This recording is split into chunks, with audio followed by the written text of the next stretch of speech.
तो you see earth rotate कर रही है तो सीडो फोर्स बाहर की ओर लगेगा। तो हम रोटेशन का इफेक्ट कैसे लेते हैं, जैसे इक्वेटोरियल लाइन इक्वेटर वाली, इससे एक certain angle lambda, this called latitude angle. यहां पे अगर कोई बॉडी है तो ये पॉइंट इस सर्कल में रोटेट कर रहा है, इस सर्कल में, है ना, एक्सिस के राउंड ऐसे, जिसके ऊपर एक सेंट्रीफ्यूगल फोर्स बाहर की ओर लगेगा। तो अट्रैक्टिव फोर्स नेट थोड़ा सा कम हो जाता है। ग्रेविटेशनल फोर्स अंदर लगा सेंटर की तरफ और सेंट्रीफ्यूगल फोर्स बाहर की ओर लगा, तो नेट अट्रैक्टिव फोर्स का इफेक्ट क्या हुआ, कुछ कम। तो अगर आप लैम्डा लैटिट्यूड पे लोगे तो g dash is equal to g minus omega square r e cos square lambda, ये आता फॉर्मूला, जिसका डेरिवेशन में नहीं बता रहा हूं। Lambda is the latitude angle. ये जी वो है जो बिना रोटेशन के है, और जब रोटेशन का इफेक्ट लोगे ये लोगे, तो जिसे आप 9.81 बोलते हो वो होता है 9.81 meter per square is the value of G dash at lambda equals to 45 degree. हम 45 डिग्री पे जो वैल्यू लेते हैं ना, लैम्डा इक्वल्स टू 45 डिग्री पे, उस फॉर्मूला क्या हुआ, वही मास m इंटू ए की रह क्या डालोगे, सेंटीमीटर एक्सप्रेशन, वही mv स्क्वायर भाई यार। अरे m इंटू ए ही तो होगा ना, और ए कौन सा एक्सप्रेशन है, वही जो उसका सेंटीमीटर वाला एक्सप्रेशन है। So this is the value of g. इसीलिए होता क्या है, so you see what happens कि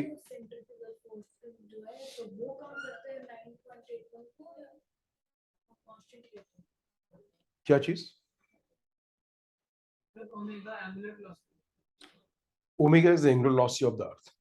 ओमेगा अर्थ की एंगुलर वेलोसिटी है। तो अगर हम रोटेशन का इफेक्ट नहीं लेते तो जी डैश के लिए जो जी आपने अभी निकाली थी, G M E by R square, वो थी। जब आप रोटेशन का इफेक्ट लेते हो तो थोड़ा सा कम हो जाता है। तो जी की वैल्यू मिनिमम कहां पे होगी, इक्वेटर पे। इक्वेटर पे लेमडा क्या हुआ, 0। लेमडा कितना हुआ इक्वेटर पे, और कॉस 0 क्या होगा, 1। तो इक्वेटर पे जी डैश मिनिमम होगा, g dash minimum at equator कितना होगा, g minus omega square r e, क्योंकि कॉस 0 विल बी 1, तो 1 सबसे बड़ा हुआ, तो आप सबसे बड़ा फैक्टर सब्ट्रैक्ट करो, and G dash will be maximum at pole, that will be what, no effect of rotation. Lambda will be 90 degree, तो वाला टर्म 0 ही हो जाएगा, तो वहां पे मैक्सिमम होगी। और जो 45 डिग्री पे हम लेते हैं वो वैल्यू 9.81 होती है, जो G M E upon R E जो अभी हमने निकाला था, capital G M E upon R E square, समझ लो ना। तो वो 9.81 से ज्यादा होगा, मतलब आप पोल की तरफ जाओगे तो जी की वैल्यू इंक्रीज होगी, इक्वेटर की तरफ आओगे तो इससे वैल्यू क्या होगी, डिक्रीज होगी। 9.81 केवल एक एकेडमिक पर्पस के लिए होता है। व्हाट की सपोज कि Resnick Halliday has written a book of physics in UK, ठीक है ना।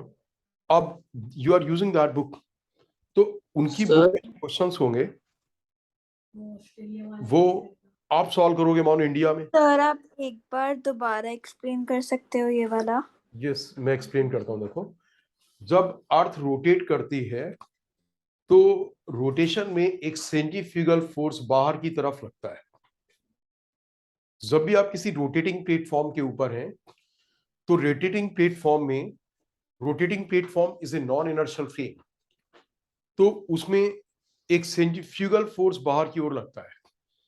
जब सेंट्रीफ्यूगल फोर्स बाहर की ओर लगेगा तो ग्रेविटेशनल अट्रैक्टिव पुल अंदर की ओर, सेंट्रीफ्यूगल फोर्स बाहर की ओर, तो नेट अट्रैक्टिव फोर्स थोड़ा सा कम हो जाता है। जब नेट अट्रैक्टिव फोर्स कम हो जाता है तो value of g also decreases. तो if we don't consider the effect of rotation तो वैल्यू ऑफ जी वो होगी जो अभी हमने अपने प्रीवियस फ्रेम में की थी, इट वॉज दिस सी, याली वैल्यू। अगर if you don't consider the rotation तो याली वैल्यू होगी। बट जब आप रोटेशन को भी कंसीडर करते हो, practically you will have to consider the rotation, तो जब आप रोटेशन को भी कंसीडर करोगे तो जी की वैल्यू कम हो जाएगी, बट जी की वैल्यू डिफरेंट प्लेसेस पे on the surface of earth decreases by the different amount. Equator पे जी की वैल्यू सबसे कम होगी,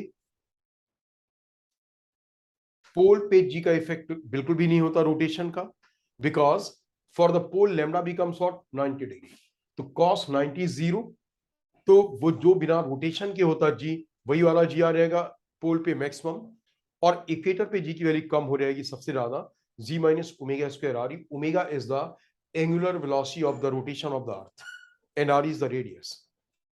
तो एकेडमिक पर्पज में हम लेते हैं 9.81, वो लैम्डा इक्वल टू 45 डिग्री पे होती है। सर लैम्डा की वैल्यू 490 से 90 से बड़ी। सर तो हम एक यहाँ से लेंगे, यहाँ से तो 90 होगी मैक्सिमम,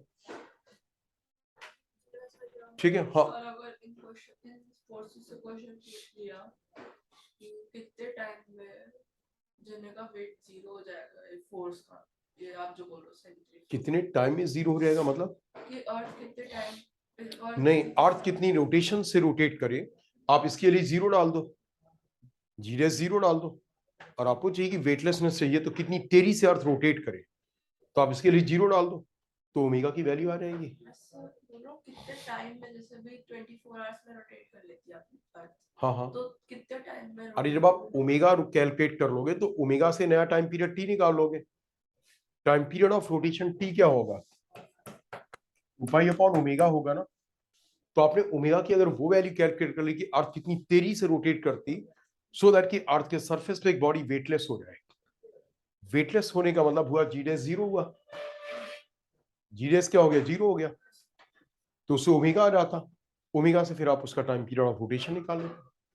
चलिए अब मैं आपसे बोल रहा था कि अगर मान कि Resnick Halliday has written a book in the UK, you are student in India, you are solving it, question solve कर रहा हूं, तो अगर आप अपने कंट्री की जी की वैल्यू यूज करो, जैसे जी की वैल्यू दिल्ली में अलग है, मुंबई में अलग है, तो अगर आप जी की वैल्यू अपने लोकल प्लेस के लिए यूज करोगे तो आपका आंसर उनकी बुक से मैच नहीं करेगा, तो एकेडमिक पर्पस के लिए वो सब जगह क्या होगा, everybody uses what 9.81, but Olympics में हम लोग इस चीज का ध्यान रखते हैं, जैसे देखो जिस कंट्रीज में हाई जंप में क्या होता है, high jump is what, high jump is an effort against the gravity, कोई आदमी ग्रेविटी के अगेंस्ट कितनी हाई स्पीड से जाएगा वो उतनी ज्यादा ऊपर तक पहुंचेगा, लेकिन जी की वैल्यू अगर उस कंट्री में ज्यादा है तो वो कम हाइट तक पहुंचेगा, और जी की वैल्यू ज्यादा है तो वो ज्यादा हाइट, जी के लिए ज्यादा तो कम हाइट तक पहुंचेगा, और जी के लिए कम तो ज्यादा हाइट तक पहुंचेगा।